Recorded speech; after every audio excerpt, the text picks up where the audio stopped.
વડોદરા શહેર માટે એક આનંદદાયક સમાચાર સામે આવ્યા છે। સયાજીબાગ પ્રાણી સંગ્રહાલયમાં નાગરિકો માટે વધુ એક વિશેષ આકર્ષણ ઉમેરાયું છે। સયાજીબાગ પ્રાણી સંગ્રહાલયના ક્યુરેટરના પ્રયાસોથી એનિમલ એક્સચેન્જ પ્રોગ્રામ અંતર્ગત રાજકોટ ઝૂમાંથી દુર્લભ વ્હાઇટ ટાઈગરને વડોદરા ઝૂ ખાતે લાવવામાં આવ્યો છે।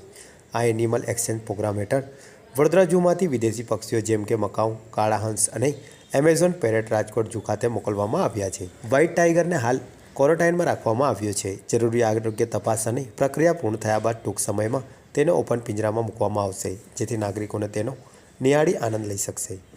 આ અંગે માહિતી આપતા ઝૂ ક્યુરેટર પ્રત્યુષ પાટણકરે જણાવ્યું હતું કે લગભગ 4 દાયકાઓ બાદ સયાજીગંજ પ્રાણી સંગ્રહાલયમાં વ્હાઇટ ટાઈગરનું આગમન થયું છે, જે સમગ્ર ઝૂ માટે ગૌરવની બાબત છે।